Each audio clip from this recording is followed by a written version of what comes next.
So one of the agents that I built in like 5 minutes the other day was actually based off a template, just a really basic Q&A template that is essentially like an AskOps bot available now across our Slack workspace. And Wow. so at any time when you call AskOps, or if there's a question frame that the agent recognizes is an ops related question, it answers that question in the thread and then also stores that information or pinpoints where there's a missing people policy or artifact that will answer that question.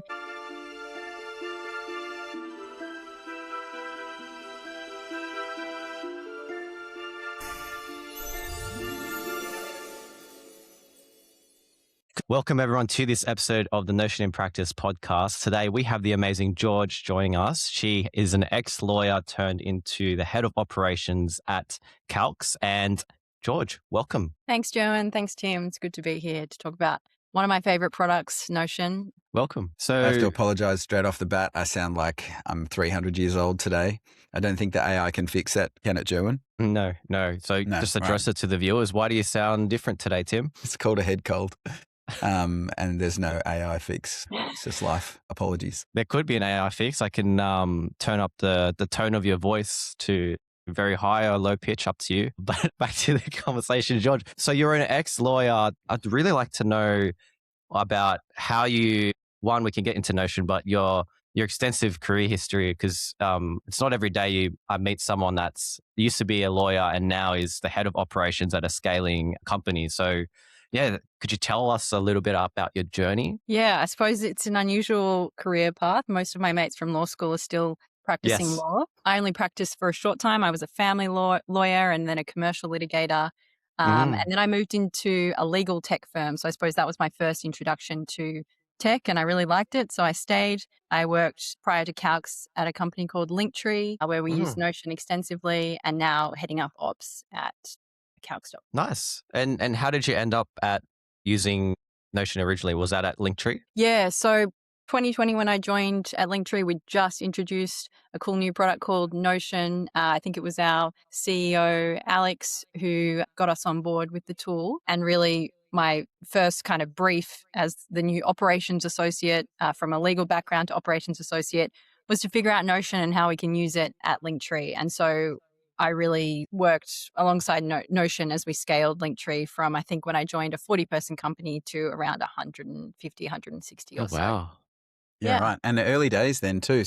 I mean, there was a bunch of things in the product that are not what they are today, and performance wasn't what it is today. Like, how was it in those early days? Oh, yeah. I mean, I was reflecting on that even just yesterday as I was building a Notion agent. It was much more, I suppose, one-dimensional in terms of knowledge management, and there wasn't the kind of like system to action that's available in the product today. There was a lot of manual work to get people to adopt ways of working in Notion that can now be automated or codified using Notion AI. So yeah, certainly the product has really evolved, but I think like some of those like foundational building blocks that I relied on at Linktree are still what I rely on today to make those enhancements like Notion AI work better and faster and more efficiently. Yeah, I'm finding that a lot. Everybody would love just to go straight to the AI piece, but unless you have that structure in place, it just doesn't work. And so, yeah, for a lot of companies who've never done that sort of thinking before and organizing, they sort of have to go back and do that first. But the payoff is much higher than it used to be. It used to be good to do that, good to be organized, helpful for the team, but you couldn't get the return that you can get now. Yeah, that's absolutely right. It's really about building that context layer, that foundational piece, those building blocks. And that's allowed us to unlock huge efficiencies with Notion AI. Nice. And did you take a lot of the blueprints and principles that moved from Linktree and then moved it across to Calcs? What was that process like? Yeah, I tried not to be too set in my ways. So I have revisited some of those foundational pieces and actually worked really closely with Tim on building out a foundational layer that's much more built around core company databases as our warehouse, our knowledge management warehouse. And then it's about building operational leverage off those. So having that layer of hygiene and knowing that every document, I think where we got to at Linktree without that hygiene layer is that there were sort of abandoned documents here and there in places. Whereas at Calcs, I'm trying to be really disciplined with the help of agents to make sure no document doesn't have a home. And there's a really clear hierarchy and hygiene as to how we sort and organize our documents, which has been a real game changer. Are you using the verification piece in Notion? Yeah, we are. So all of our documents in the databases have owners and they're verified, and then we have hygiene agents that go in and on a weekly basis check that documents are up to date and check last edited date. So there's like a threshold requirement. Like if they haven't been edited in a certain time, the agent will go in and check and ask that assigned owner to re-verify. Yeah, nice. We're also using the really cool. verify function really effectively in our software and tools. And actually, our CEO, Chris, came up with this process, but we have an agent who requires you to verify that a tool is still in use, that a renewal date is still current, Yes. so that we don't go over on software and tools, that we're not over or under on licensing. So the relevant tool owner is required to verify that that's set up for that tool software remains true on a monthly basis, which is actually for a small company like us really important, because software and tools, you can easily spend a lot of money there, and we want to make sure that we're spending money effectively. Yeah. Yeah, nice. I saw a little sneak peek of like improvement to the verification tool in a job I was working on recently, where you're going to be able to mark things as archived. So just like you can verify them, you can archive them. And it means that they can sort of stay in place, but they won't appear in the search and they won't appear to the AI. So the AI won't like utilize them and index them, because that problem about sort of company knowledge where you need to keep something for like, long-term sort of awareness. But what do? Do you pick it up and move it out of the structure that it's in which case then it sort of becomes hard to find, like it's not connected to its team or whatever anymore, but you don't want the AI like referencing the old information that's in it. So Yeah. I think we might see more of that, like that content status property, has verify, and we've had that for a little while. But then once it has the archive too, then you can see these kind of knowledge management things, both with the agents and then also a feature like that. Yeah, it's going to go up a level, I think. Yeah, and builds context, because I think like then you can, when you're chatting with Notion AI too, they can say like, hey, we have tried that before. Like that sort of thing is part of the work history and part of the iteration, which is really important too as you grow. Yeah, for sure. Yeah, cool. So you're building agents then, you're making them. Lots of people are sort of just starting, but it sounds like you're well and truly in. Did you get them early? Did they show up in your workspace before? Yeah, I mean, I've tried across a couple of different platforms. I think it's super straightforward. Like I was chatting to a couple of friends who work in tech and telling them about what I'm building in Notion, and they were like, "Wow, can you give me a crash course?" I was kind of like, "Just get started." Like it's pretty straightforward. Natural language prompting. It makes it really accessible to build an agent. Like if I tell my mum I'm building an agent, she is like shocked. She thinks I'm a genius. Yep. But it's pretty straightforward. I think like the key challenge I've had with Notion is like going from knowledge management, pretty one-dimensional, probably like the sort of 5 years ago when I was working with Notion. And it was a bit of a push to get people into Notion to search for the right documents. Now we're finding like operational leverage through agents, taking that knowledge management to action. So one of the agents that I built in like 5 minutes the other day was actually based off a template, just a really basic Q&A template that is essentially like an AskOps bot available now across our Slack workspace. And Wow. so at any time when you call AskOps, or if there's a question frame that the agent recognizes is an ops related question, it answers that question in the thread and then also stores that information or pinpoints where there's a missing people policy or artifact that will answer that question. And also like helpfully compiles how many times that question has been answered, so that then we can say we really need like a better expenses policy. It's obviously not clear. So that kind of like organizational alignment that you get from like there's less back and forth. And I'm like an ops team of two. I come from a much bigger ops team. We don't have HR, we don't have like a talent team. So I do all of that. And my goal is like we don't actually need to add more heads. I can do a lot of this through the operational leverage I get from Notion AI. So we've got like a TA system that we've built out with an agent. We've got onboarding facilitated by an agent in Notion. So there's lots of examples I can touch on, but it's just like finding that like extra bandwidth for me through these agents. It is real, isn't it? Like it's actually, I feel like for the first time, the Claude stuff's doing it now too, but like regular people building agents that are genuinely able to amplify their like effectiveness. I'm doing a job with a company and they're like, we're a 10-person company. We want to appear to the world like a 100-person company. Mm-hmm. And that sort of sounded ridiculous a little while ago, but now I'm like, yeah, I can see how we can do that. You know, when you look into people's roles and what they spend their time doing, you can amplify one piece of work because either the agent can take the thing that they were doing and sort of do it repeatedly, or they can be managing a series of those agents that are kind of doing those tasks. It's it is a little crazy. And people who are not doing it, like they're a long way behind, you know, without kind of being crazy about it. Like it's very quickly. Yeah. I'm just, I don't know. For the long time, I was a bit of a cynic. I wanted it to work because I'm a nerd and I thought it was cool, but I wasn't seeing it in practice. You know, I was just seeing hype and YouTube videos of people saying, "Hey, you can do this cool stuff," but knowing that it was just the realm of the nerds. But it's not anymore. Totally, yeah. It's a new way of thinking too, because now I go into any task and my default is there's an agent for this. Like there's a way to do this faster and better while still creating that repeatable quality. Like our head of AI, who's very experienced, we're obviously working on AI product internally, and he said these days writing is cheap, reading is expensive. Mm-hmm. And so I think one of the like real caveats here is like in terms of like actual document generation. So there's the agent stuff, then there's like a lot of the document generation stuff that happens with Notion AI at Calcs as well. We've obviously got access to like Google Docs, Slack, Notion, Linear. And so we can produce good work that knows how we work and what we're up to. We want to make sure it's really accurate and really quality. So I think that's the big caveat with like just letting these things happen. Like there needs to be guardrails and parameters around how it's used. And that's probably what we're grappling with as well now. Yeah.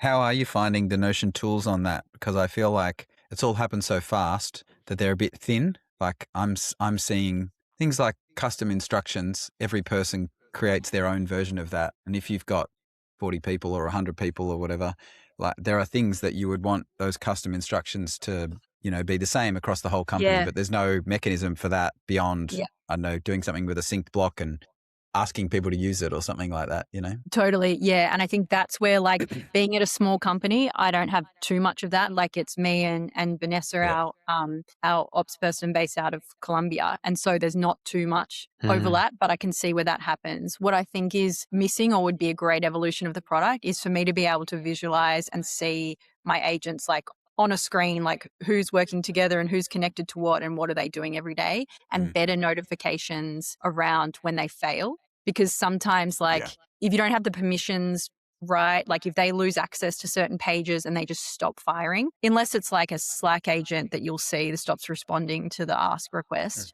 you may not necessarily see, oh, they've stopped producing the AI summary of the candidates that are coming through. And so we're not getting those sent for screening that should be under that process. So probably better view of the orchestration. I think it's on us, and Notion AI can help in terms of like, what are our guidelines in terms of and ways of working in terms of setting those instructions. I think that like we can apply that as part of an agent itself. But yeah, it's more about like seeing the bigger picture, that systems way of thinking. I think though at this point we're a bit loose on too much rigor and structure because we want people to experiment. Like, you know, like have a go, like build an agent. That's awesome. Like if at the end of the day we've got 3 different agents doing slightly similar things, that's okay. Everyone's experimenting with the product. And then we get to a point down the track where we've kind of really codified like how these agents are going to work and work together. Yeah. I have to ask, have you looked at the cost yet? No. Yeah. No, we have. I mean, we have. Like, Good question. There's like, candidly, I think they've been really clever in the way that like it's been available to everyone, and we've really upped our usage, and we're building this reliance on the functionality. So yeah, obviously they'll need to start charging for that. It costs like the usage costs money. So yeah, that'll be interesting. Yeah. I mean, there's always, when everyone brings out cost, like there's all this backlash, right? It's like everybody wants it for free. But I think it's good that we have to face this bit because, you know, when we have like the rest of AI inside of Notion is kind of unlimited usage, right? And so you got no sense of what it's actually costing to do what you're doing. And most people sort of have this angle. They just want to like get as much out of it as they can. But the reality with the custom agents, I think, is you are building something like that is an investment. It's an investment to build it and get it right as a part of your system. But then it is going to cost to run it, and no company's just going to pay that token spend for free forever. So then it forces us to think, okay, like what is the most effective way to do this? How can we do it? Our companies had access to the agents for a little while, and I was the only one playing with them. And I think in 2 weeks, I spent like $1,500 just with these agents doing all kinds of crazy things. And I was like, I mean, I didn't actually spend it because it's free at the moment, but you can see the cost of your agents. Yeah. So it's worth looking into. Totally. And I think like you've touched on the positive spin there, which is like it'll just force more discipline. Like it'll force us to know what agents, how often they're running, all those things. And that'll be a good thing. Yeah. That's right. Yeah. And so how are you going sharing them? Because one of the things I've been finding a little bit clunky is we set up an agent, like I'll set up an agent and then I'll try and share it with someone else in the workspace. How that piece works has been a bit of a challenge. Yeah, I mean, I'm looking at my sidebar now. So we have like our entire workspace. We just make them freely available to everyone. I guess that's kind of what I was getting at before. Like I don't have that like org-wide view. Almost like it would almost be like an org, what's the word I'm looking for? The org design, org chart of agents. Like that's kind of what it would be great to like visualize the org chart, because we've got different like functions. So I've got my like HR function agents who look after TA and then we've got all our like database hygiene agents. So attached to databases. I just want to see that all in one place. And then if you could share that view, people can see, okay, what's available currently, what's left to build, and then clicking into them and seeing what they're doing. I haven't had too much trouble sharing, maybe because we're just we're a smaller business and it like a small ops team, and for now that's like it's working. Yeah, nice. And are you doing anything with the calendar and the mail kind of piece, or is it more? It sounds like they're more kind of ops focused. Yeah, the one thing that I do sync with, this is still ops focused, but I've created, so like for all of our leadership rituals, we have a leadership calendar and we use Fellow for note taking. So we're not actually using Notion for note taking. We may get there, but at this point, the integration between Fellow and Google Meet is too hard to beat. So we sync basically any calendar event that comes from a leadership ritual. The Fellow notes sync directly into our leadership database. The Notion agent then draws out decisions made by leadership into our decisions database and actions for leadership into an actions database. So that's quite nice, because I used to spend time like as the sort of operational person in the room, like, you know, pulling out the actions, pulling out decisions and sharing a recap. And that all just happens automatically with a Notion agent now. Yeah. That's been the biggest change in my workflow. And I think I looked back the other day and I'd had 8 meetings pretty much back to back all day. I hadn't stopped after any of them to kind of look at it. And you know what that's like. Like you just lose the context. In the moment, you think, yeah, I'm across this. I know what's happening. And I know that there's some notes. I can go back and have a look. But you can't think about it in the same way as you could right at the end of that call. And the fact that I can just trust, it pulls the actions out. It puts a little summary there. It updates the project. Like I know that, I'm not losing anything here. It's taken a little while for me to build enough trust that it works, but it works better than I used to be honest. Yeah. I'm still probably in that building trust mode though. Like I'll still go back and check, like, did this get moved into the database? Like, is it still humming? Because I do think sometimes, you know, you get that notification in the settings where it's like it's failed to run or something, a permission something, like better notification, talking product improvement now, but like better notifications of when they're not running, I think it would be a good ad. Yeah. I know how your notifications going. I'm in the little red dot in the top left that I, used to religiously try and keep. It's out of control. Yeah. That's what I think. Yeah, it gets really noisy. Like some better way to notify that these things are broken, even on the agent, like some kind of like, something on the agent itself. Have you got a favorite? A favorite agent? Yeah. Let me think. One that I'm building at the moment that I think will be a favorite, but I still haven't really like proven it, is that, so we've got our we work mostly, like we're a global distributed company. We work mostly in Slack. Our Slack workspace gets a bit out of control with like channels and things. So, and we've got like a Slack ways of working guide, but extra channels get created, not in keeping with the naming conventions, all those things. So at the moment, I'm doing a big like cull and clean up. These are like the glamorous ops activities. Yep. And then I'm going to have an agent look after using the like Slack ways of working convention. An agent will, it's a little bit clunky because I have to export a CSV as the trigger, export a CSV of our Slack channels, upload it to, like, I'll get a notification to upload it monthly to the agent. The agent does a review of that CSV and it tells me which channels should be archived or renamed based on the conventions. So it's not rocket science, but it saves a bit of time because I used to just do that pretty manually. Yeah, totally. Oh, that's good. I thought you were going to tell me you're making a policeman, and it was going to, when it saw someone not obeying the ways of working document, it was going to wander in and tell them. That's actually a Slack AI function. So we don't pay for Slack AI. So there's some workarounds. I think one of the challenges we have as a small company or any company that's disciplined with their software and tools is like, we don't want this AI sprawl. Like that would be easier to do in Slack. There's things that I'm trying to do in Notion AI. Like we run our whole TA, like we get we use Zapier to bring in a form when someone applies for a role at our careers site. The rest of it is managed by a Notion agent in terms of tracking that applicant's history, setting up buttons for when they move through the stages. All of the communication with them is captured in their candidate profile. Yep. We could easily pay for a, I don't know, TA solution that is built for that. But the challenge and the cool thing about a small business is that we're building these things with the existing tooling we have. So you have to be a bit creative. And I actually find that pretty interesting. Yeah, it is interesting and it compounds having that context all in the one spot. I just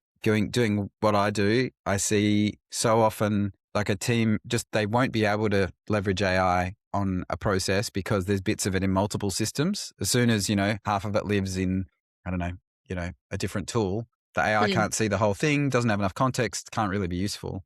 But if you deal with the clunkiness of using the existing tooling and finding a way to, maybe the Notion form isn't quite as good as the external form, like Teleform or whatever else. But if you can deal with that bit, then you get end-to-end flow inside of Notion. And yeah, you can deal with that. And the agents really help. They have smoothed a bunch of the, previous manual issues. Yeah, that's good. Yeah, totally. Building that context. One of the other things that I'm working on at the moment is we've obviously got the AskOps agent that you can tag into Slack.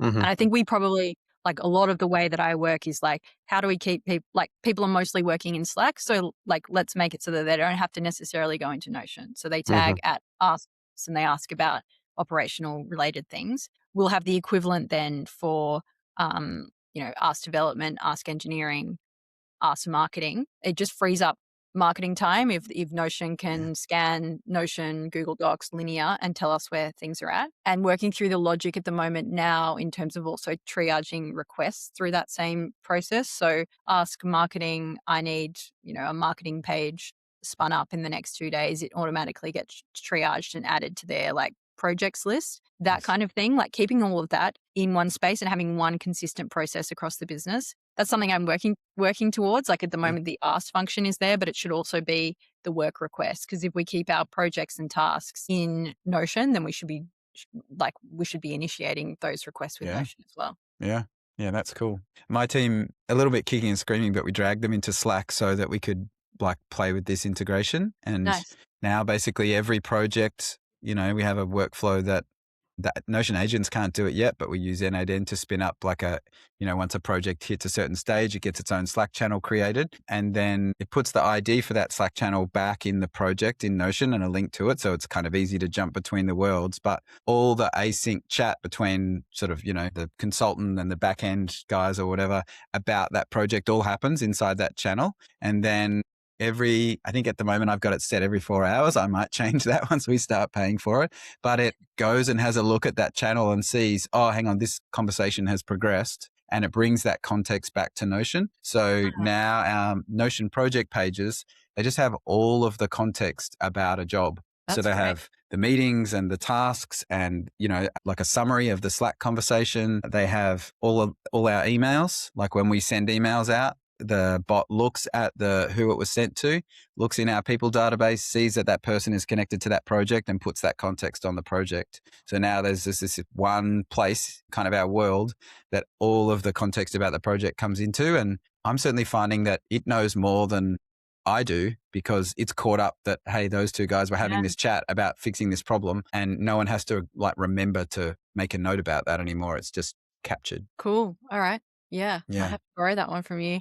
Yeah, absolutely. I know It's kind of fun, right? Yeah. They're like a new version of sort of templates, I think. Can't borrow them as easy, but like conceptually you pick it up and say, yeah, okay, I like that idea. I'm going to find a way to, build context that way or do whatever. I just thought one of the challenges that we have had is just because we've got, obviously, like when you've got software developers working out of linear in our case, and a lot of like the day-to-day, and I think we spoke about this, Tim, when we were setting up our Notion workspace, and a lot of the day-to-day of the non-software dev and non-engineering teams in our case in Notion, tracking projects and things. Like a few times we like use OKRs to, like we score OKRs every quarter to align the team on strategy. And a few times I've looked to automate progress updates on OKRs. Sometimes like you've got to be really deliberate in your instructions of like, basically, unless you know this to be true, don't say it. Because I've had a few instances where it'll take from linear and the software developers will be like, hang on, that's not quite right. So I don't know if that's a context thing or a tweaking of the instructions thing, but that's just like an issue we've had. Yeah, I think there's a gap between when the content lives natively in Notion, what you can see, like the AI's understanding of it is very true, right? Because it's right there in Notion. It uses the relations. It's not doing so much of the big semantic searching to try and find what it's looking for. It follows the relation and it goes, oh, here's the content. Whereas when it goes out to these external services, the further out it has to go to get them, the less like direct context it's getting. And so, yeah, I actually wrote something that I think, Jerwin, we can give to people this week that is really about like, how does the Notion AI get its context? Like when it says it can connect to SharePoint, what does that really mean? And unfortunately, you can't put a SharePoint link in and then the AI follows the SharePoint link and then goes and looks at the document on the other side. It doesn't work like that. It does like a semantic search across your SharePoint looking for that information, but you don't have as much control about what it finds. Whereas when you have the relations to say, oh, this project is connected to this OKR, it doesn't go looking for what project am I trying to work out, the status of or the tasks on or whatever. It just connects to it directly. So it'd be interesting to interrogate that linear piece and work out how is it connecting the linear projects to the OKRs. Yeah. And I wonder if the first cut of that would be like having better project pages like the ones that you described, where all of that relevant project information is first piped into that project page. Relevant like from the Slack channel as well as linear, all the different places where the work happens. Because unhelpfully, it's not just Slack and Notion for us, it's also linear in a lot of cases. So that was then consolidated in one page. That becomes the reference point for those like high level OKR progress updates relevant to that project. Yeah. There's definitely a bit of tweaking there, but we've come a long way from having such distributed systems that the software devs are manually updating in various places. Yeah. We had systems that before looked so great on paper, but in practice just didn't get used enough. I was never disciplined enough to, go and put in the client engagements. I chatted to them on the phone or whatever. Whereas now it all, just happens. Yeah. Automatically. It's funny. I go into these databases that beforehand were a good idea, but didn't really get used very much. And when I go in there, all of the entries are the bots. It's not the humans putting anything in. I put one in myself this morning and I was like, oh, it's novel. Like just because it does such a good job, it's so consistent, tracking and capturing that context. Yeah. I think familiarizing the team for us, like because sometimes, like especially we migrated over from ClickUp when I started. So we're only sort of like 6-7 months into using Notion as a company. Probably should have said that at the beginning, but we came over from ClickUp. And so there was like a set way of working and people are getting used to working with Notion. And there's a few like questions around like, oh, where should this document go? And adjusting to the databases can be like a learning curve. And it's just getting used to the idea that you can just ask Notion AI, like, hey, where does like copy paste, where should this doc go? And like, it knows our Notion ways of working. It'll tell you where to go. It'll add it to the database. So yeah, just familiarizing people with that potential and way of thinking. Yeah.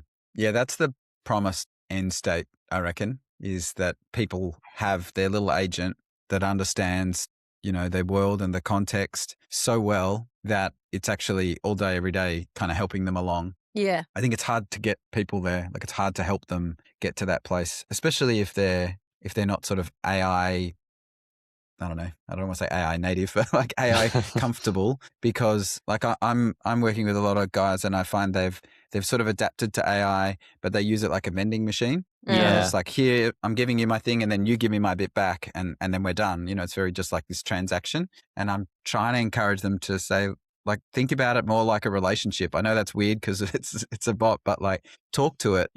Try and get it to understand what you're doing. Don't just give it one prompt and say run. Actually, go back and forth. You Yeah. will build up the context. It will understand more and more. It will get clearer and clearer inside this chat, and then ask it to go and do what you want it to do. And if it's got instructions about how the workspace works, then it'll do that thing, and it'll put it in the right spot for you, and it'll be your little helper. That's a big shift for a lot of people. They're really not ready for that, or not used to that. Totally possible though. It's pretty cool. Okay. Big challenges. Like what are the big next things on the list, do you reckon, that you haven't been quite ready to tackle? Probably just like the request, work triaging, project triaging from Slack to Notion.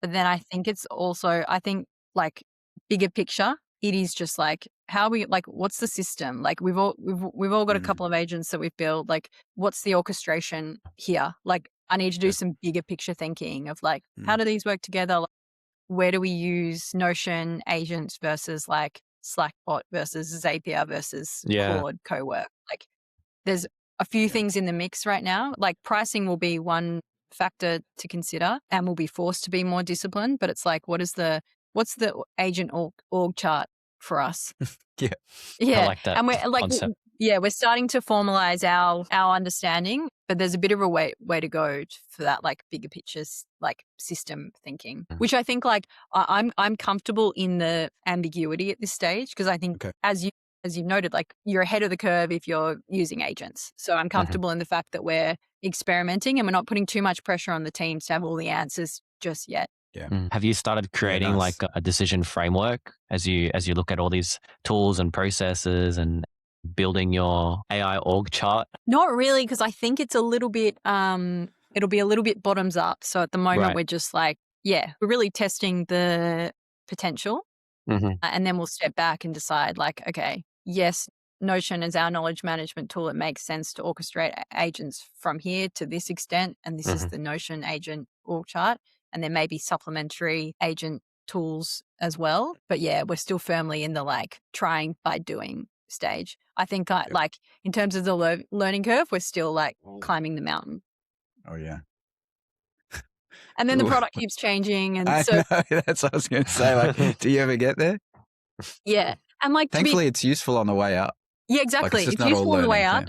But like, to be honest, like, it was probably like, there are things I'm doing differently now that like I wasn't doing in January. There's things like, like former colleagues at Linktree, I'll like message them and be like, I can't believe we did XYZ manually. Like, can you believe we like, so we have one of the agents I also really like is our like OKR progress summary. So like on a fortnightly basis, it just takes our OKR scorecard. It does a summary of like how many are on track, off track. And it, like for those that are off track, it goes into a bit more detail. And so then people can thread on like solutions, or we've just got that level of oversight. I used to do that manually in a slide deck. Like, it's just things like that where it's, you just no longer have to think about, and it just happens. And you can look back and post in the Slack channel yesterday, and I was like, oh, that's good. Like, that reads well. Have you bumped into? Like it is, yeah.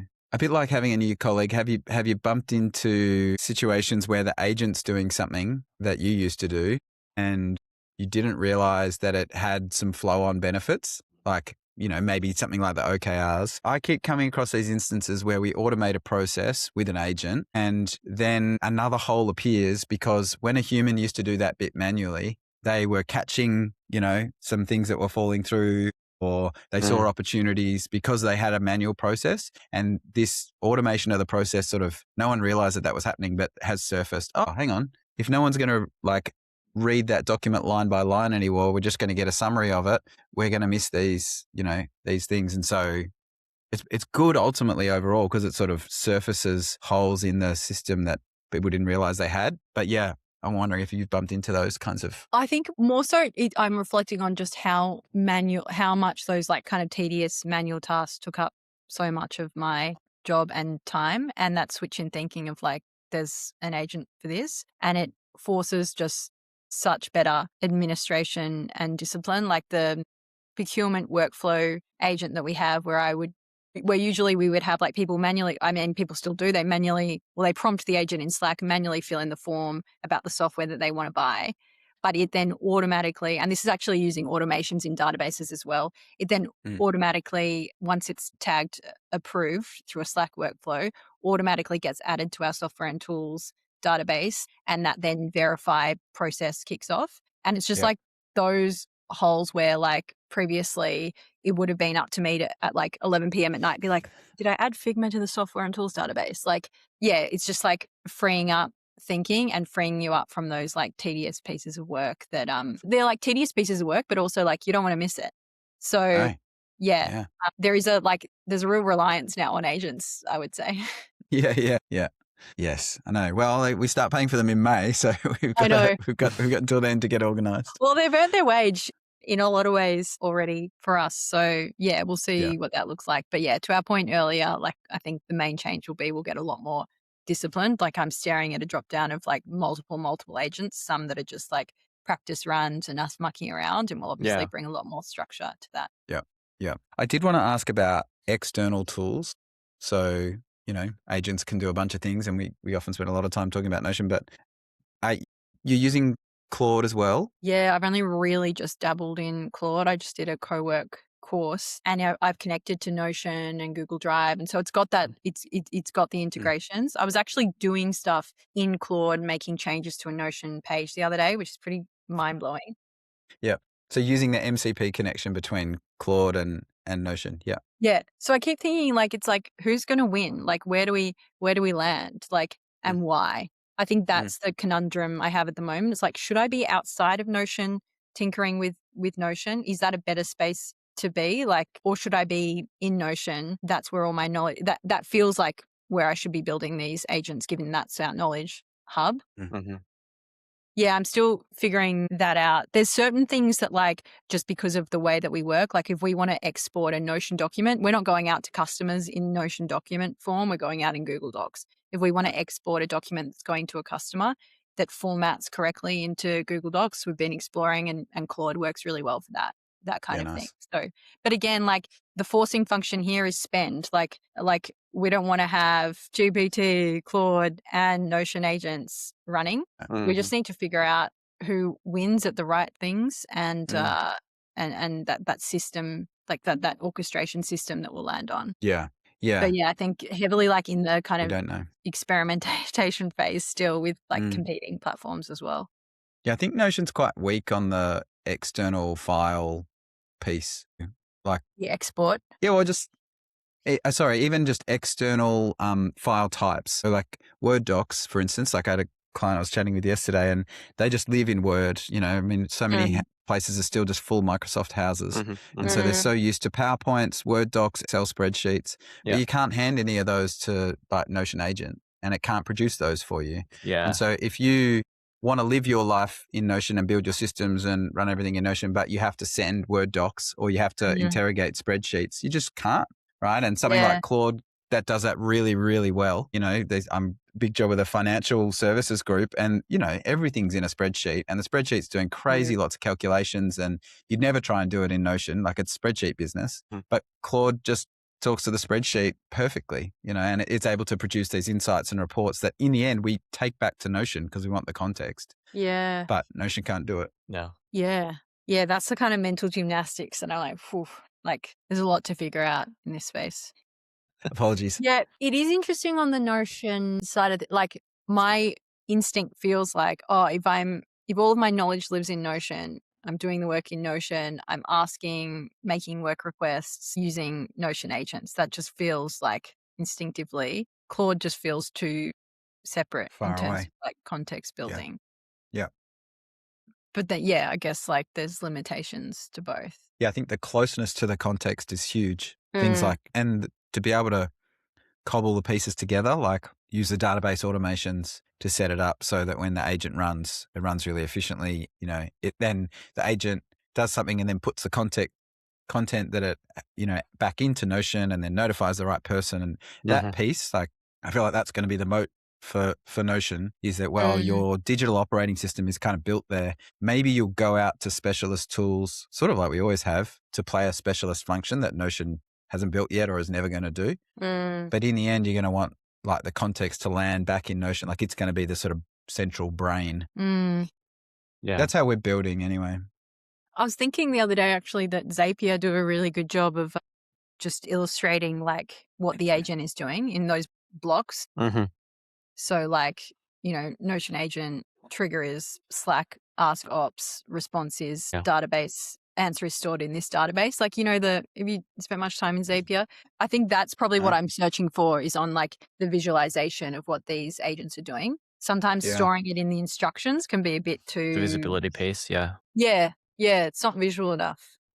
Do you find that's the scary part when you're using Claude? Because I've done that too, is when you give Claude access to your Notion and it asks you permission on Claude to update your Notion page and it's telling you it's doing it, but you can't see anything that's happening until the output's done. Yeah. So you can't really say stop and whatnot. But yeah, I like your insight of like, having that visibility of what the agent's actually touching, what it's doing specifically, because if you give it access to sensitive or like very, very close to the heart databases that you manage day to day, like if that gets deleted, it's a big issue, because everything else breaks. Yeah. Actually, I had this like freak out. I used Claude to read our brand design guidelines in Canva and then take a proposal written in Notion, apply those brand guidelines and export it as a Google Doc. And then like the next day I was looking at just like an all hands deck of ours that had just coincidentally also been updated in the brand guidelines. And I thought for a second there, I was like, has Claude gone and just updated our entire Google Workspace? Luckily, no, that was all done separately. Good, mini heart attack. But it's a bit like that, isn't it? Because like, you can't see as much in Claude of what, I really like how Notion do the strike through in your instructions. You have to accept the changes. Yes. It feels like you're really along for the ride and you still like own the process. Whereas Claude, sometimes I'm like, oh, what have I just unleashed?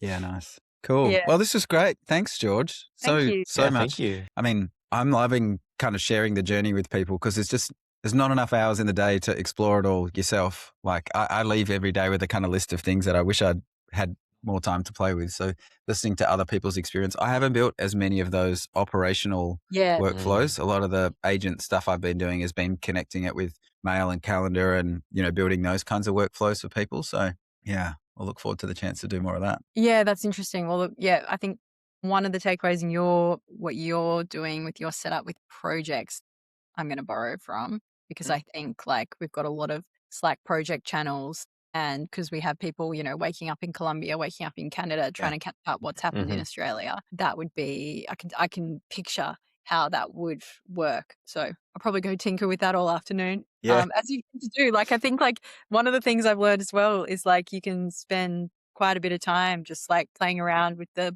possibilities, which is fun. It's like a real experimental stage. Yeah, it's great.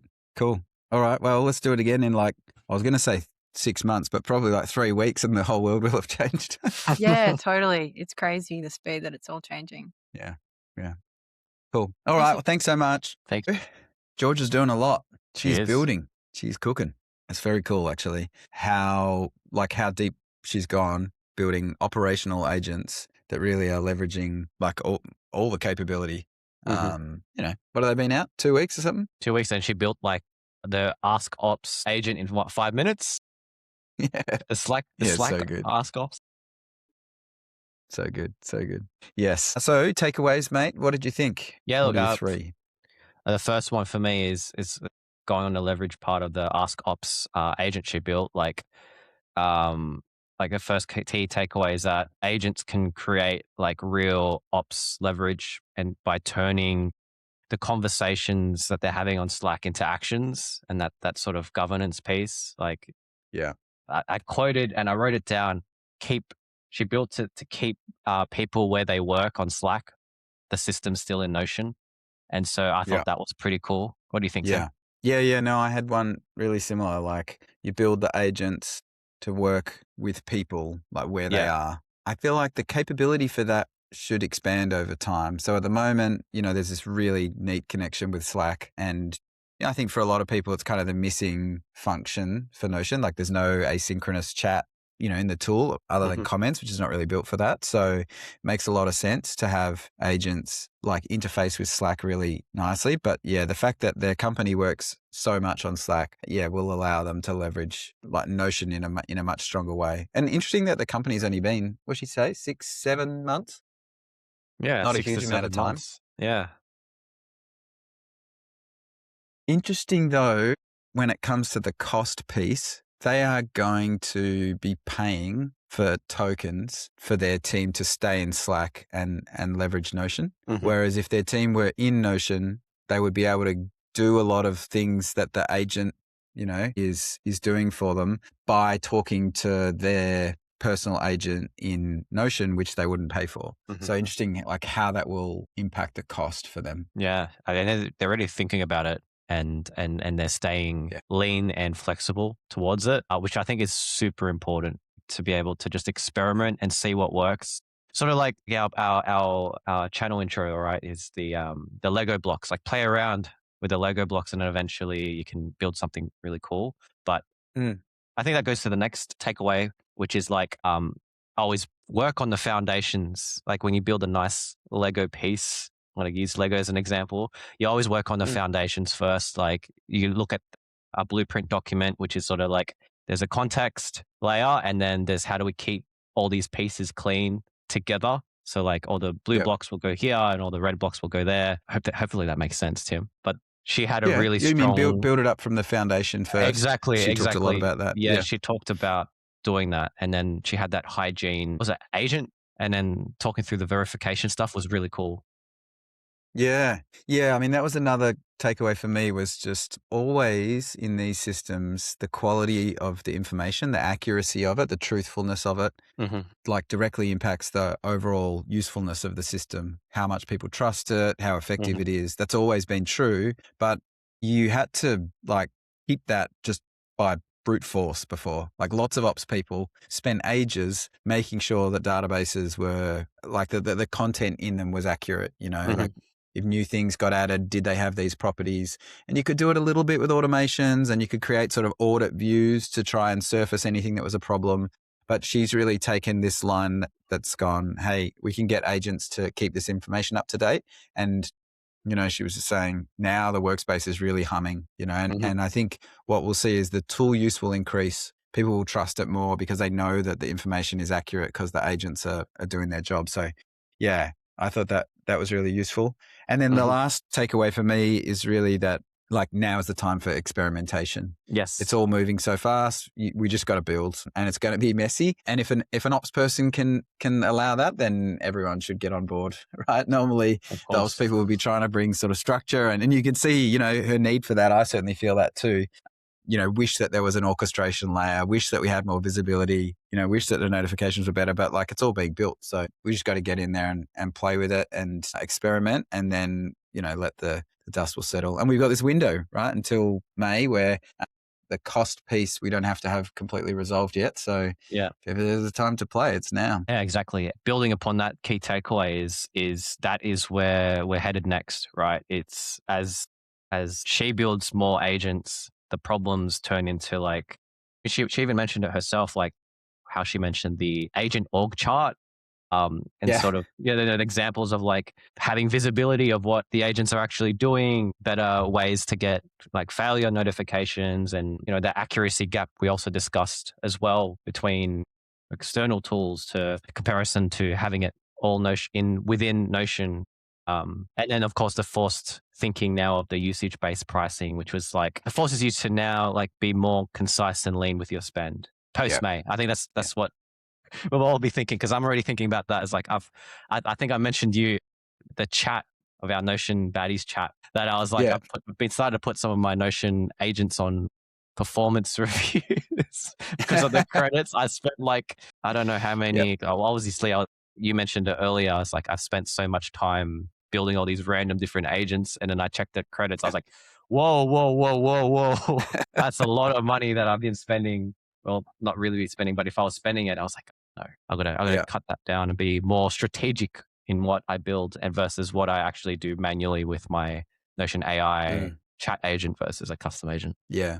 Yeah. It's going to be interesting once we switch across, because I think the experimenting, well, it won't be free anymore, right? And so we won't be able to just be curious and be pushing it around. We'll have to, consider it first and work out return on investment, all that sort of stuff. So anyway, that was great. I really enjoyed that. And we'll look forward to the next one. Sure. Well, that's a wrap for this episode. Please leave us a comment and let us know how this is useful. If you've got ideas about other topics that we can cover, angles, if you want to come and be a guest, reach out, let us know. We look forward to seeing you in the next episode.